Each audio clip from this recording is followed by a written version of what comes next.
Good morning, everyone. This is the event that is called the role of molecular machines, and I just realized that the alphabetical order of introducing our guests today, this morning, would be an excellent one. So our distinguished guest is Ben Feringa, Nobel laureate in 2016.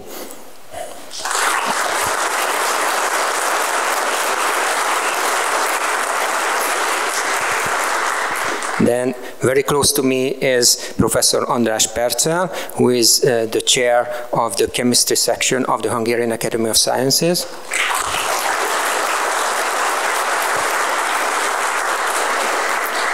And on my far left is Professor Péter Szalay, who is the president of the Hungarian Chemical Society.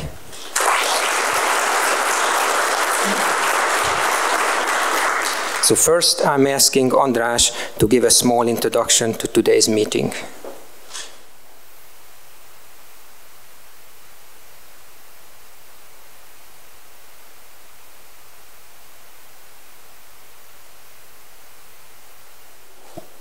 It is my greatest pleasure welcoming Professor Bernard Lucas Feringa among us. He is an outstanding chemist with research focus on organic chemistry and molecular nanotechnology. He was the first to develop molecular motors, and for this and other discoveries, he was awarded the Nobel Prize in Chemistry in 2016, together with Jean-Pierre Sauvage and Sir Fraser Stoddarttal, for the design and the synthesis of molecular machines. Ben Feringa was an undergraduate and a graduate student at the University of Gröningeni in the Netherlands, where he received his PhD in 1978. From 78 to 84, he was a research chemist at the Royal Dutch Shell Laboratories in Amsterdam, where he worked in the field of organic synthesis, oxidization, and photochemistry.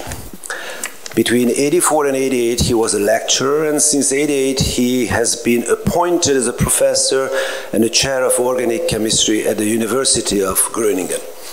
Since 2003, he is the Jacobus H. van 't Hoff Distinguished Professor of Molecular Sciences.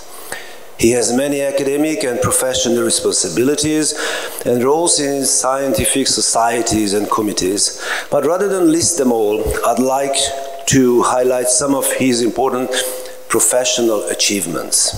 It won't take too long, although the list is very long. He synthesized the first photoreactive nanotube that can open up and release its interior with heat by light. They engineered a light-sensitive photoreactive pore and vesicles that could be opened once again by light. They also designed an antibiotics that can be turned on and off against by using the right wavelengths. Imagine the potential of a technology that could allow us to activate bioactive drugs and medicines with light. How wonderful would it be to eliminate all unwanted side effects by switching to such an advanced technology. But perhaps the most important things they discovered was molecular motors. In fact, they managed to solve similarly complex problem and discovered how to make unidirectional rotating molecular fragments. Using rotating wheels, they managed to construct the first nanoscale car, the first four-wheeled, light-consuming molecular motor. They showed how to convert rotational motion into translational motion. They improved these molecular frameworks from a single rotation per hour to a system that rotates 1,000 cycles per second. It is a wonderful opportunity for us to ask questions of a scientist who made such outstanding discoveries, who is a dedicated researcher of basic sciences, who is an excellent teacher and a lecturer. Professor Feringa, it's a pleasure to have you with us. Thank you for coming.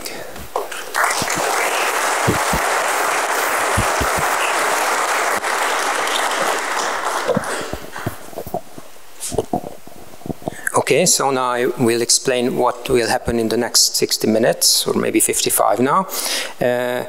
First 25-30 minutes I will be spending with a conversation with Professor Feringa. Then I will open up the floor to questions from everyone else in the audience. With this one we have two microphones, so I'm asking you to grab the other one, and there's a switch on it. Yeah, that's it.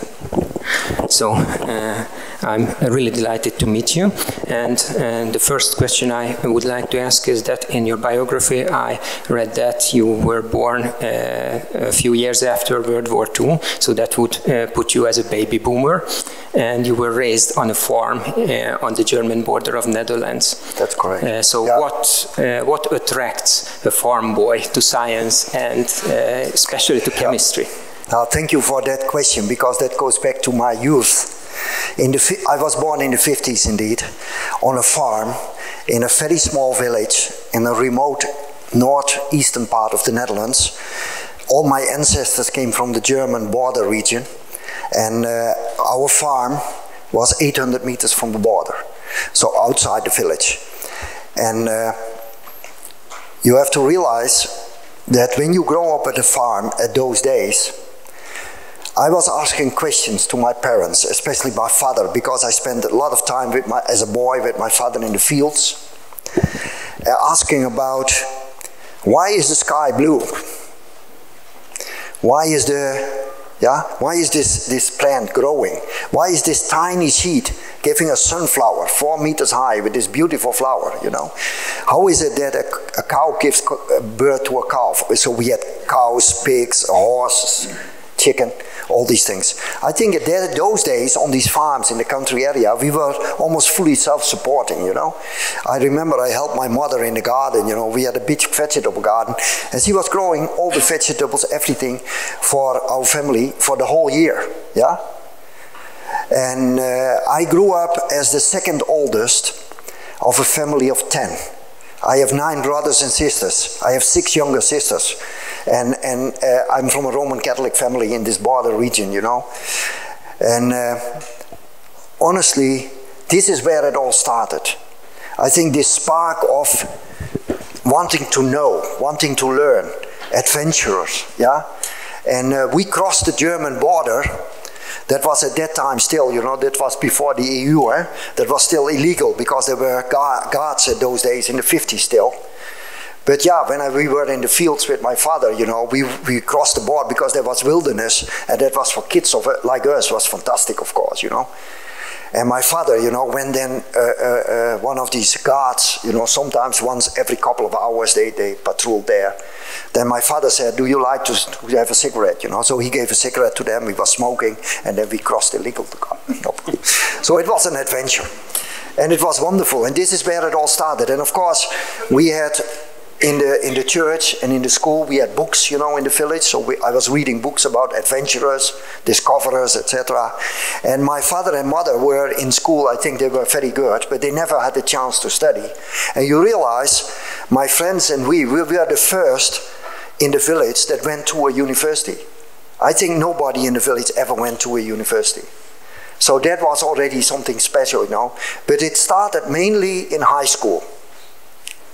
I want to emphasize this, because when I went from elementary school to high school, for the first time, I had teachers that were teaching chemistry, physics, mathematics, and for me it opened up a new world. It was absolutely fantastic. Yeah, it's really nice. I would like to ask the question, as far as I can count, around the time of lunar landing, you must have been 18. Did you watch the lunar landing? I went out of bed and was watching it on television at, I think it was 5:45 in the morning or so here. And yes, I went out and I saw it, yeah. And I saw also Amsterdam on television, you know, a small step for me, a big step for mankind. So I was so eager to learn. Yeah, I was in high school at that time. Yeah, in school, in gymnasium. And I wanted to see that. I still remember that very well. There are 2 events that I still remember where I went out of bed and where I remember vividly. The first step on the moon, yeah, and the fall down of the wall in Berlin. These were 2 very precious moments in my life that I would not have missed. Okay, probably also remember the day when you accepted the Nobel Prize. Oh, yeah. And my question is that the Nobel Prize Committee gives out two different summaries of the achievements of the Nobel Prize winners, one for the general public, one for more professional public. And were you happy with that summary? Because I understand you had no role in writing it. No. Yeah, no. I think they did a good job. So they wrote down, you know, about the discovery of molecular machines, and how important it was, and of course the first molecular motor, and so. So in general, I was happy with that, how they advocated and etc. But that does not mean that everybody understands the importance immediately. So I get often these questions, you know, why do we need molecular machines? Yeah? Why? So why do we need molecular machines? I tell you, the same question was asked to the Wright brothers more than 100 years ago. The Wright brothers, you remember, the American guys who were flying for the first time. And you know what the people were asking? Why do we need to fly? If God wanted us to fly, He would have given us wings like a bird.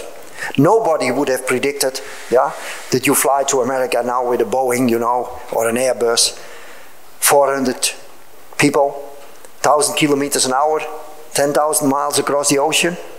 Try to do that with a bird, So this is one of the highlights. I'm at an engineering school. If you want to show one highlight of humanity, it is flying, a flying machine. 3.5 million parts, all artificial. Material science, chemist, physics, computer scientists, and a lot of engineering that make it possible that we can fly with a Boeing, or that we can fly to the moon. Isn't it fantastic? This is what we should not forget. And at those days, people had no idea 100 years ago that we would have this kind of flying machines, So this is also what we should advocate in universities, the role of science, you know, to advance our knowledge and maybe bring prospects for the future that we have no idea about it. I can give you many other examples, but I often get this question, you know, why do we need this, you know, etc. And the same holds for nanotechnology. But let me tell you, if people ask me, you know, motion, all right, everything you see here around you, is built of molecules and atoms, no? Everything, including your own body.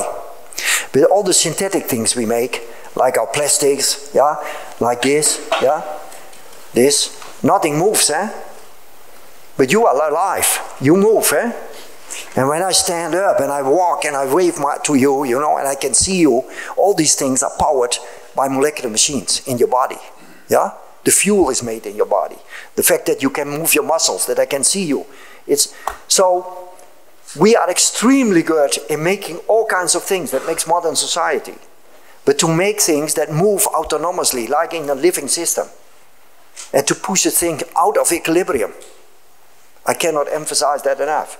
That is the next step. To make things that can adapt, that can sense, that can reconfigurate, that can, you know, when I cut my finger, as I did a few weeks ago, you see it's repaired now, I didn't have to do anything, just keep it clean.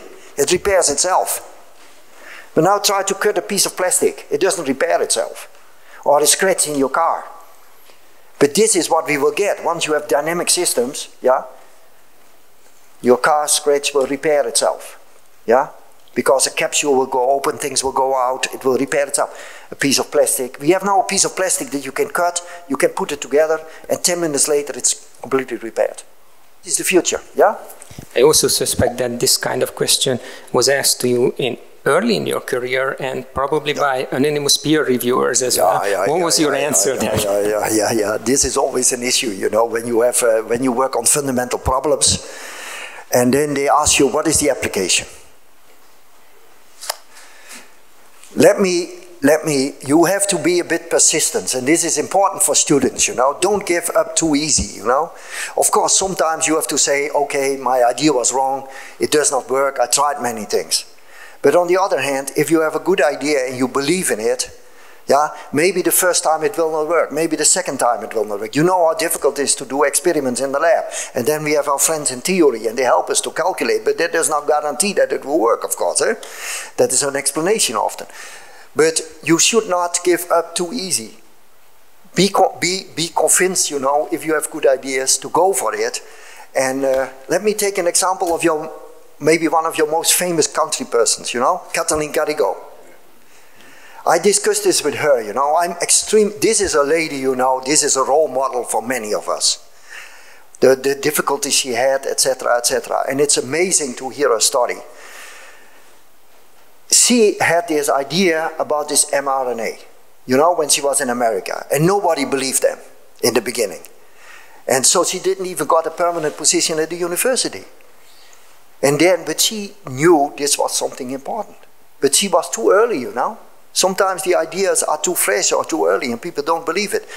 So then, of course, she went to industry, she continued, yeah, and then suddenly after 10 years, industry picked it up and they realized how important it was. And now 40 years later, yeah, within 1 year we could make a COVID vaccine.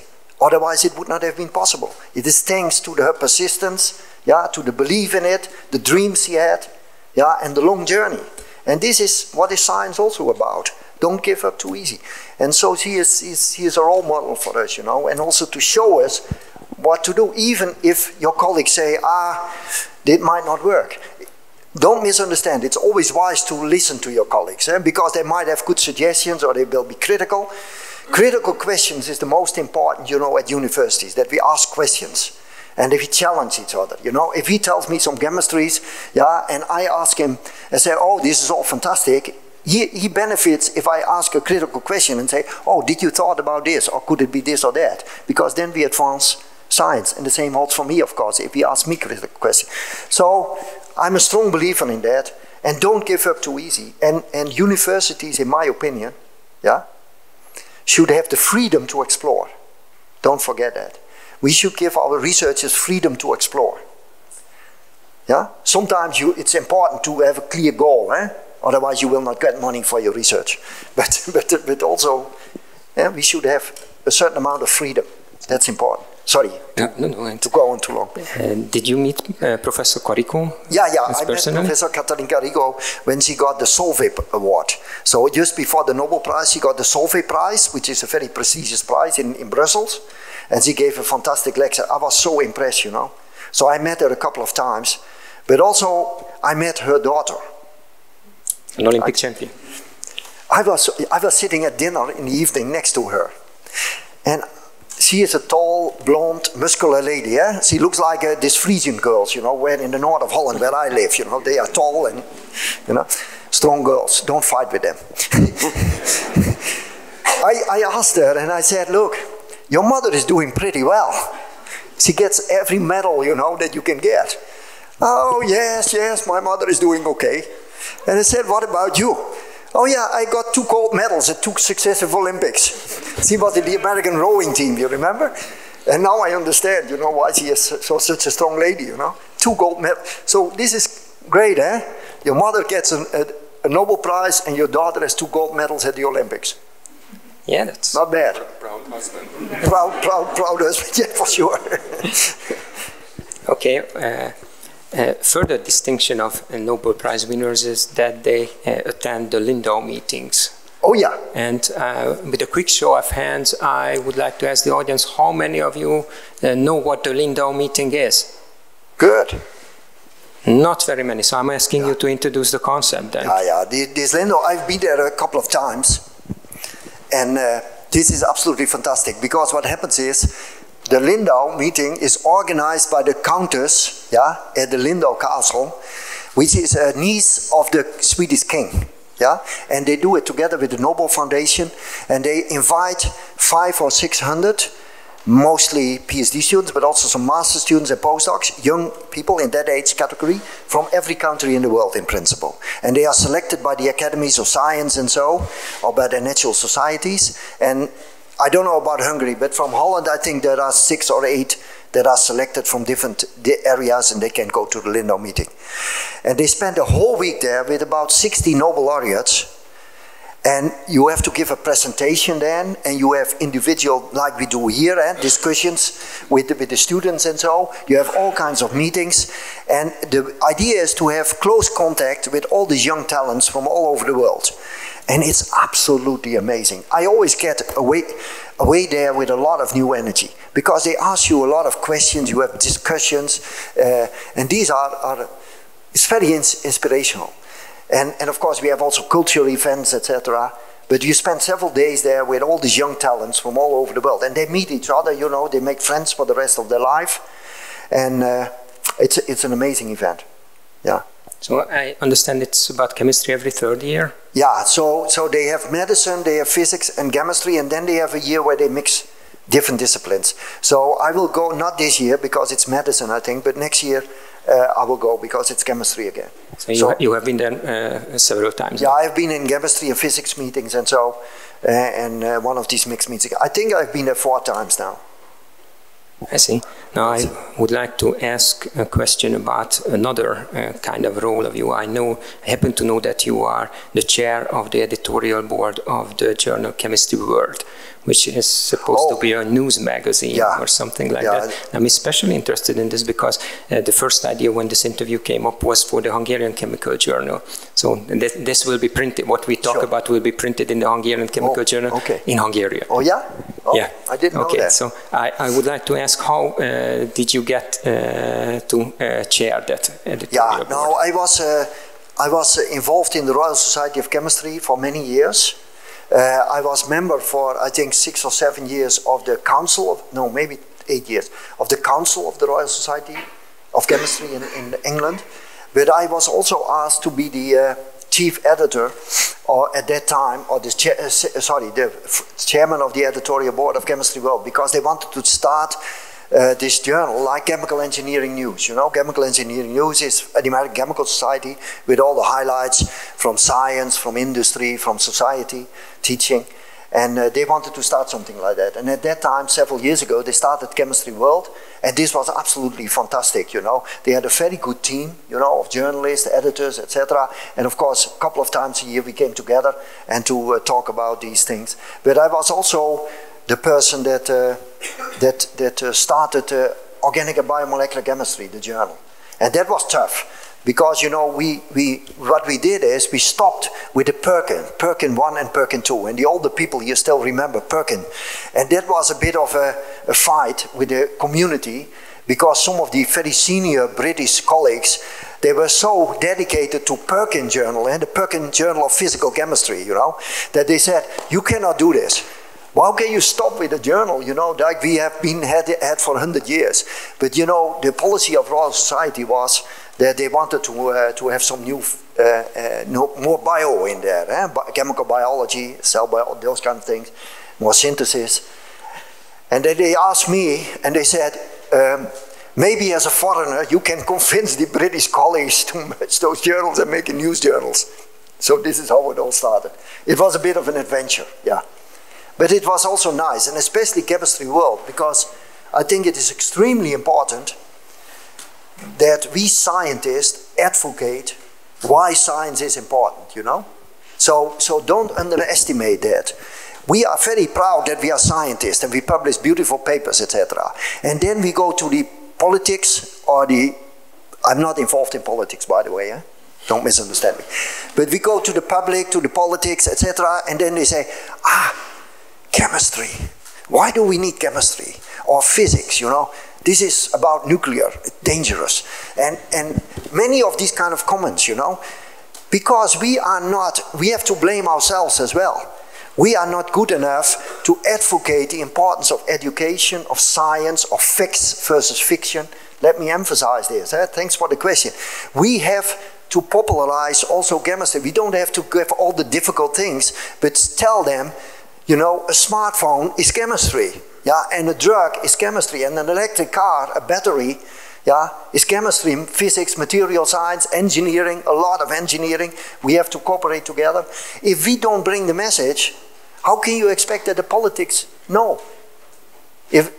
Or the general public. So we have to make a strong case, and I challenge every student not only to do fantastic science and get beautiful papers and all these things, but also go out and tell the public, if possible, what the importance of education is, what the importance of science is, why we do this, and why sometimes it needs 30, 40 years, yeah?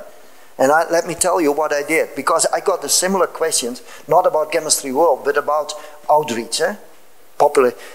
When I was in Stockholm, the journalist on the television asked you, Dr. Feringa, you are going to retire now, because you have now a gold medal in Stockholm, are you going to retire? I said, uh-oh guys, I'm a scientist, and this is my passion. It's like a music, that you play a violin here in the theater, yeah? Or in the music hall. You cannot stop, yeah? I said I have a research group, we have a lot of ideas, I own it to my students to continue. I also teach, you know, next week I will teach. But I said what I want to do is I want to do outreach, to go to the public, to tell them why science is so important, you know, why we do these things at universities. So after Stockholm, I started a foundation, yeah, under the umbrella of the university, and every 6 weeks we go to schools, elementary school and high school. I give them, we have a discussion with the kids, yeah, for an hour, 1.5 hours, yeah, because we send them, we send them some questions, they can ask questions, you know, they exercise in the classroom, and then I always bring eight or so master students and PhD students. And then after this discussion, we do in all the classrooms, we do experiments with them. So can you imagine 5, 6-year-old kids up to 12, yeah, experiments in the classroom. It's unbelievable how exciting these kids are. When they see suddenly, you know, recently last month I was in the school, elementary, in the afternoon we go to a high school, to a gymnasium.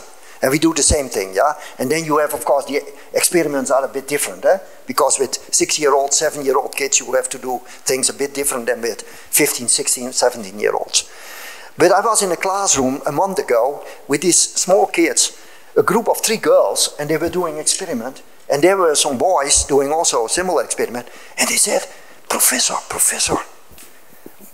look, we get a blue color and they get a red color. And I said, you did it right. Because these boys were just throwing in something, you know. It was too acidic and they got a red color. Instead of the girls did it very precise and they got a beautiful blue color. I said, you are my heroes. It's fantastic to discuss with these kids, you know. But you get also beautiful questions then, You know what the question I got?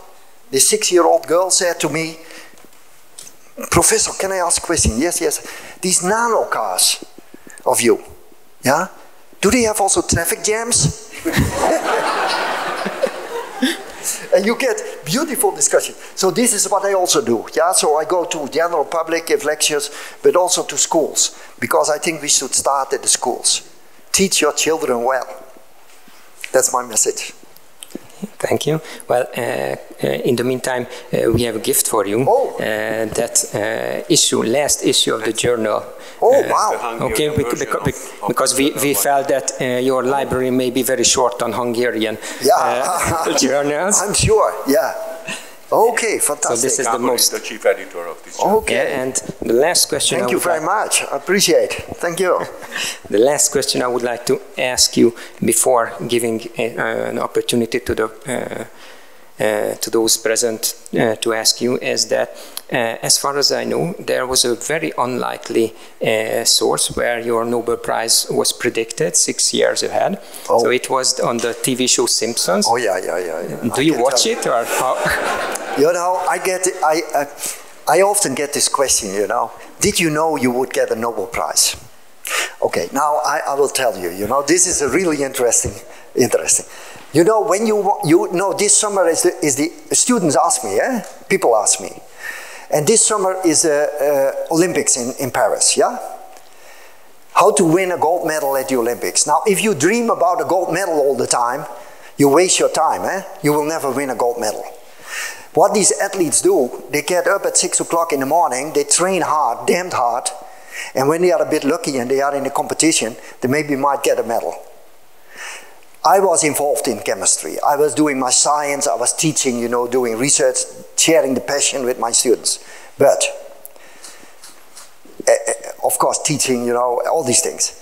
But of course, sometimes you hear people say in the field, oh, there might be a Nobel Prize, Think about CRISPR-Cas, yeah, or Katalin Karikó. People said, look, this might get maybe a Nobel Prize.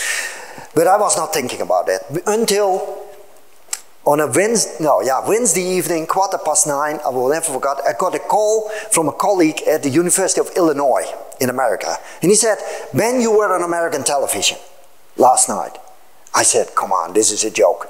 Why should I be on the American television? I'm a professor at the University of Groningen in the north of Holland. He said, yes, you were last night, prime time, American television in The Simpsons.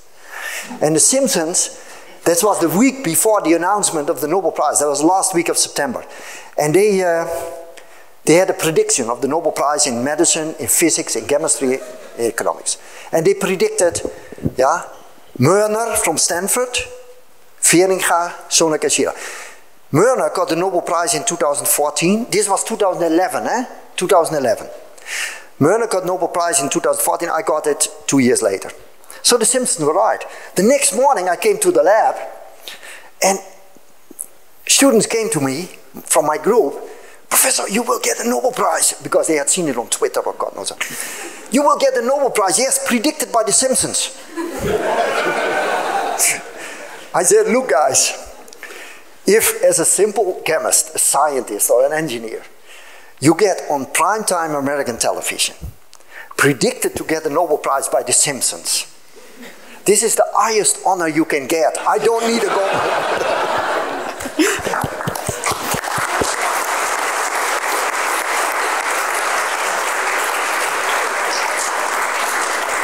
Okay, now I would like to give the opportunity to the audience to ask questions. The rules are, please raise your hand if you have a question. I already see a raised hand over there. And please, when you wait for the microphone, and when you have the microphone, please first introduce yourself, say your name and say the name of your institution.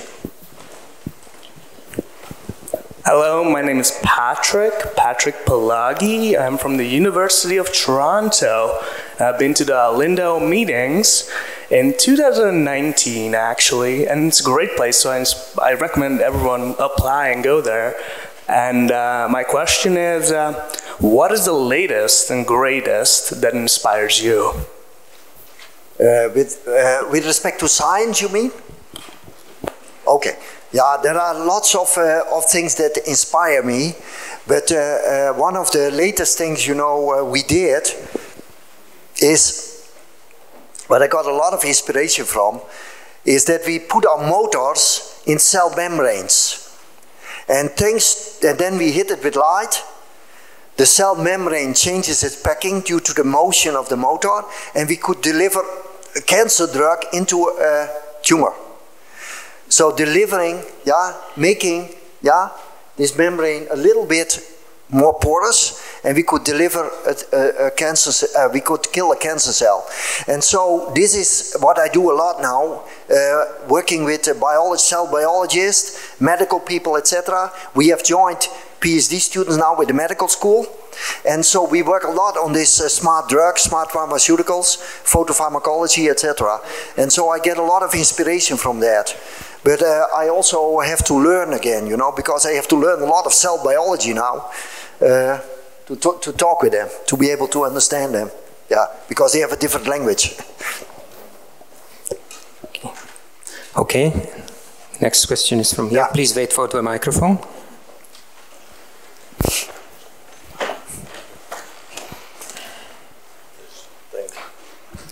My name is Milat, I am from Technical University Bratislava. You are not a student anymore, are you?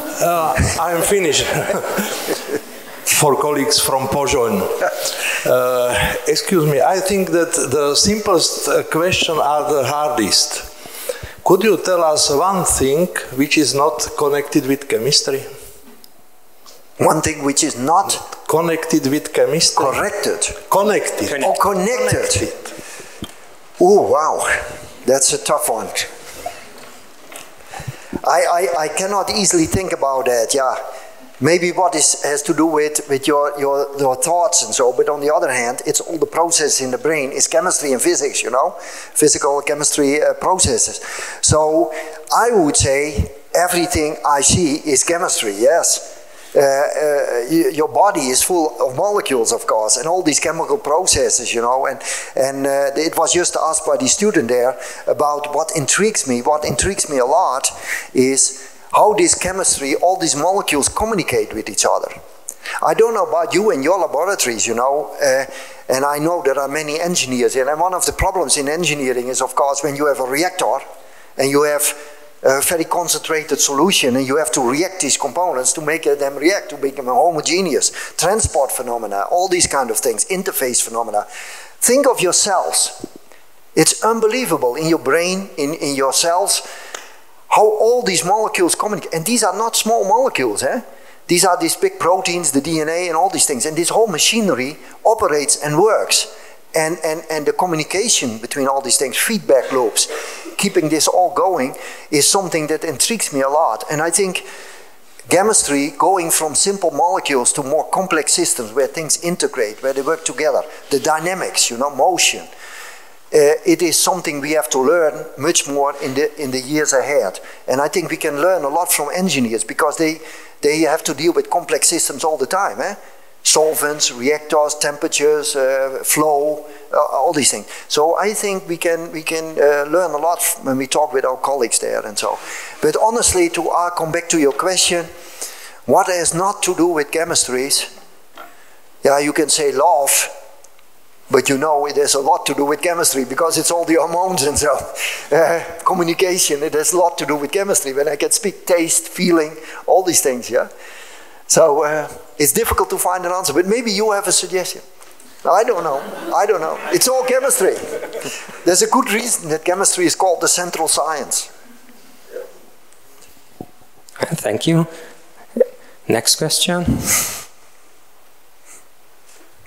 Here. Okay, so again, somebody from the boomer generation. So, but you know, we always try to we supervise many of our students, and we try to warn them that there will be and there might be unbelievable changes, leaps in technology, and then we try to say examples from our own lives that what was for us something like that. So, in your life, what was the most unexpected change in technology? No, I don't know, there were many unexpected changes in technology, but one, let me give you an example. You see, can I borrow this for a second? Of course. Look at this, eh? Who has no smartphone here? Nobody? There's one person who has no smartphone. That's amazing. You still, this is a very special species. Yeah? They are almost extinct. People that have no smartphone. Now, why do I show this? Because I have several students that cannot believe that there was a world before the smartphone. Yes, there was a world before the smartphone. Do you remember? The old telephone? And of course, the smartphone is among us only 17 years, eh? And it completely changed the world. The world, the way we communicate with each other, you know, eh? The way we do things, how we get our information, all these things. And it changed the world in many aspects. So I think if you ask me spontaneously, you know, something that, technology that changed the world, yeah, it's a smartphone. And believe me, in 30 years from now, our grandchildren, they will say, what was this for old-fashioned technology? Recently, I was at with a group of students and school kids, and I asked, do you know what a compact disc is? I showed a compact disc, and they had no idea what a compact disc was. When I was a student, we had this records, you remember? And then we got compact disc, and we were so excited because we got this small, nice compact disc for music, yeah? That was the most advanced technology. Now, several youngsters don't even know what a compact disc is, because we have this tech. So don't believe that this will be the ultimate technology. Things are going to change. Thanks. Thank you. Next question. Please introduce yourself. Yeah, thank you for the opportunity. I'm András from the Hungarian science news site Kubit. With the growing threat of antibiotic resistance, I'm interested in how is the development of photoactivated antibiotics is going, and what do you see as the biggest challenge in getting it to market? Thank you. Yeah, now there is now, since we worked on these antibiotics, we introduced this concept of photopharmacology 10 years ago, together with Dick Trauner, who is in America now. This whole field has exploded now. You see that everywhere. People try to make activated drugs, you know, precision therapy. And antibiotics is a really interesting target because antibiotic resistance is a serious issue. The World Health Organization called it a ticking time bomb. Why? Because of the resistance, you know, antibiotics. And pharmaceutical companies don't develop many new antibiotics because it has all to do with the business model, you know. We think COVID was the big crisis. Yes, we all faced COVID, you know. Yeah? University was closed, we could not go to the lab or teaching the way we had to do all these things. But antibiotics might be another big thing, you know.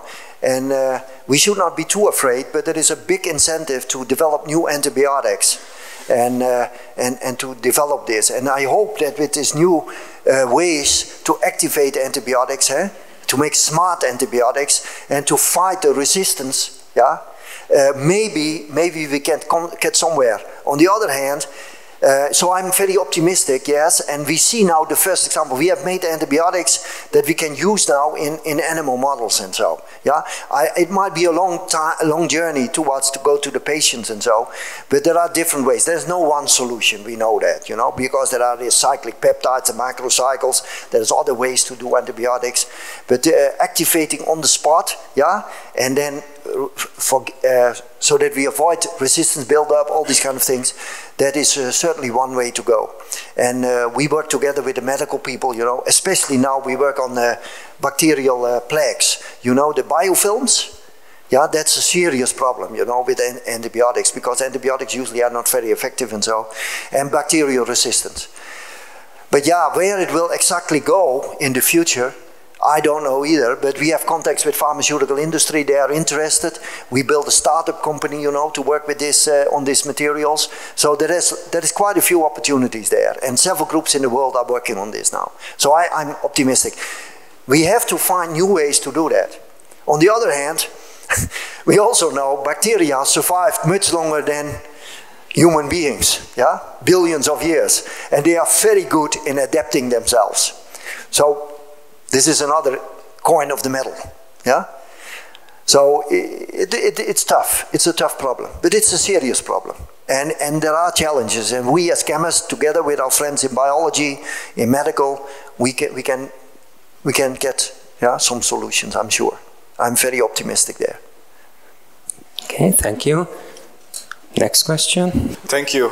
I am from Budapest University of Technology and Economics. My question is, instead of light driving force, yeah, can you see any other driving force which can operate, you know, machines just like pH or redox or heat or other things? Yeah. We have built chemical propulsion systems.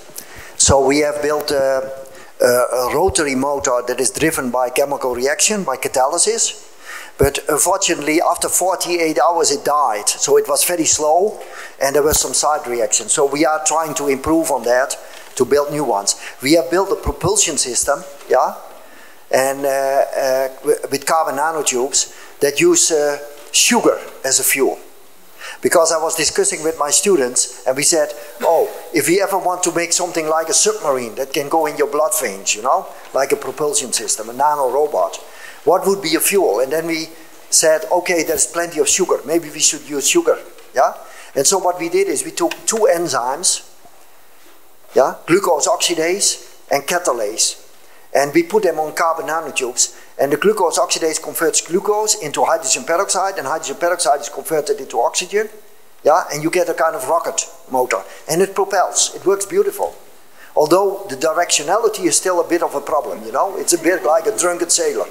But yes, and we built an electromotor, yeah, but we have not a good system yet. We are working on that. I have 2 PhD students and a postdoc working on making an electromotor. The advantage of light, and that's why we put so much effort on light, because it is non-invasive, and you just put a lamp, yeah, you can tune the wavelength, you can tune the energy, and that works all beautiful, you know, and you can use it in cells, you can use it in materials, on surfaces. So light has a lot of advantages, yes.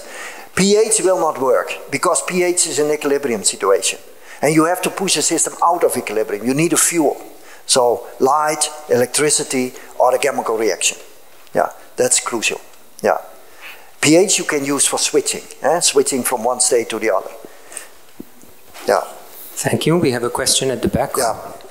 Thank you. My name is Martin Bojta. I work at the Research Center for Natural Sciences. We work with the photo cages, actually.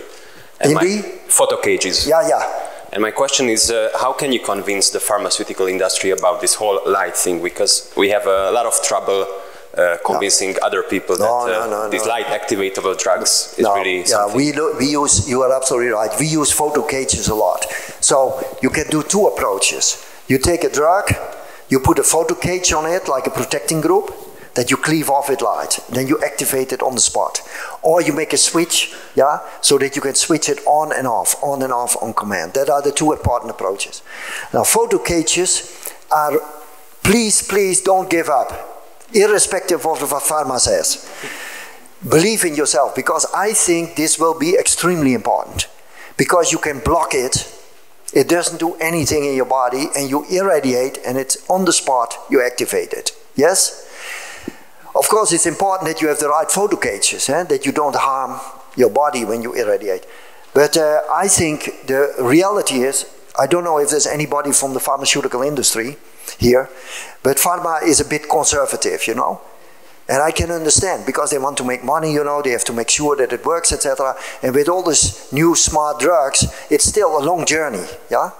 It might take another 10, 15, 20 years before we get this really into the clinic, in the market, etc.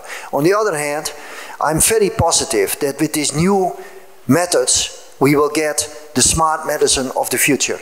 And a couple of weeks ago, I got a telephone call from Dick Trauner in America. And he said, Ben, we are in the clinic. We are in the clinic. That's an important step. So they do now experiments with patients, yes? And we already did experiments with tissue. We did experiments with patients, but that was with tissue of dead patients, you know, just to check. But to go into a patient, you need to go to ethic committees, etc., etc. You know that. It's not so easy to get into the clinic. But I'm very positive, yes. And we will convince the pharmaceutical industry. And you see now that they get more and more interested, yeah, in these new methods. It will take a while. But it will come, don't worry. Okay, thank you. Next question. Hi, my name is Bálint Hajdú from the University of Szeged, and actually I'm really curious about the building blocks for molecular machines. Yeah. Like, I'm curious, what are your opinion? Which building blocks might have bigger perspective in the future, like bio-inspired ones, like DNA origami, or continuing with the fullerene stuff and hydrocarbon modification? I don't know. I don't use fullerenes, by the way, because they absorb all the light and they are not very good for my work. Fullerenes are very good for solar cells, organic solar cells and so on. I'm a synthetic chemist, and I like to design molecules from scratch, you know, like switches, motors, machines, catalysts. But we also work a lot with biohybrid systems. So as was mentioned by somebody, we put these motors and so into proteins, cell membranes. So we make these hybrid systems. And I think there is a lot of potential, you know. But usually the building blocks we design in the lab, sometimes simply on the blackboard. But my students also do quite a bit of calculation, because if you want to design a new motor, of course in the past 20 years we developed all kinds of experience, what you could do, what is wise, what is not wise to develop and to synthesize. But we do also computer calculations, you know, and to predict, oh, if we want to make a new motor, which is maybe 10-step synthesis or so, calculate first what will be the energy barrier, what will be the wavelength, you know. Could we predict if it would absorb in the blue or in the red, you know, part of the spectrum. Is the energy barrier suitable for what we do? We also have to model if we want to make it water soluble, for instance, for biological applications, that's different than when you put it on a surface or you put it in a polymer. Yeah? So all these parameters you have to think about beforehand when you design your building blocks and you do the synthesis. And of course you cannot always predict. Sometimes you get very strange results. You predict it will be water soluble and it turns out to be completely insoluble. But that is also not normal for science, you know, we know that. And yeah, sometimes you find something by accident. You know that. And these are really interesting discoveries.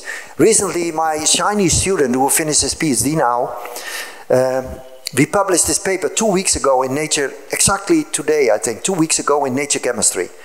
We found that when we introduce an aldehyde group to our motors, we change the excited state energy profile. So changing the sterics is usually not so difficult, or electronics. You put a donor, acceptor, substituent. But to change the electronics excited energy landscape is not easy, I tell you. And we found by accident that when we introduce an aldehyde group, a very simple group, that we boost the performance dramatically. And so we have now a motor that has a quantum yield, so the absorption of the light, more than 80%, better than the visible process in your eye. And the selectivity is 99%. So we try now to understand, doing femtosecond laser spectroscopy, theoretical calculation, to figure out exactly what happened. Because it guides us to the next design, the choice to make the next motors. So sometimes when you get something very unexpected, yeah, don't immediately throw it away, look carefully. And also when you make a mistake, yeah, maybe I'm not allowed to say that because the rector is here at the front row, but in universities when you do research, you should be able also to make mistakes. Don't blow up your lab, that's not what I mean, because then you have a serious problem, they will throw you out. But sometimes you learn a lot from that you don't know exactly how to do an experiment, yeah? And you get something very unexpected. And sometimes these are the most beautiful discoveries. Yeah? Don't forget that. You cannot rationalize everything, you know, beforehand. I mean, when I talk with my physics colleagues, yeah, okay, they know everything, But if you ask them, why does it fall down? Yeah, they come with the theory of Einstein, of space-time curvature and so. But it's not that easy to explain. Even after Einstein, it's not so easy to explain. Yeah? Well, try to tell to your mother while it falls down. Yeah? It's not so easy, So, you see, discoveries, even if you cannot predict precisely, unexpected things, this is what I mean with having the playground at the university. Yeah? Of course, we have to look at targets and say, look, this is important. We want to make a new antibiotic. Who asked that question? Yes? Very important. But also the playground to do unexpected discoveries. Yeah? Like Catalin Rigo did. Don't forget that. Yeah, thank you. And I think we are close to exhausting our 60-minute session. And it is time to give the opportunity to Péter Szalay to have his closing remarks. First of all, I thank you, Ben, for your visit, for the inspiring discussion. The Hungarian Chemical Society is proud to be co-organizer of this visit. And this session here fits very well of our mission, popularizing chemistry. So we organized here in Hungary an alliance, including all players from industry and academia, to have a bigger impact on the knowledge of chemistry. And I would like to invite all of you to participate in this, follow us and help us, beside, of course, enjoying chemistry. Thank you so much for your words, very stimulating, and also for inviting me here. I'm really honored to be here, you know, at this university, because I know this is a prestigious technical university, you know, engineering school, and you do great chemistries. But also, I hope I gave the message, chemistry is a central science. And we have to reinvent chemistry for the future, to make the sustainable chemistry of the future. How we are going to do our industries, how we are going to go greener, less energy, recycle materials, all these things are so important. So for all the young talents here, all the young stars, you are going to invent the future.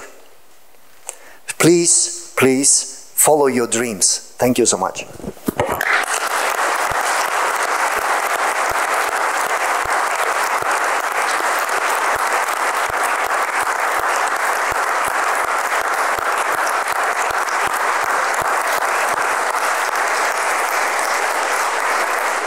Okay, I also thank you, and I would like to announce that you can actually follow your dreams and listen to more formal presentation of Professor Feringa in the afternoon at 4:15, not in this building, but at Eötvös Loránd University, at ELTE, at Eötvös Loránd Tudományegyetem. So with this one, we thank Professor Feringa. So, and I hope, I mean, some of you will meet him for a lunch. And I hope you will have fruitful discussions during the lunch as well. Thank you.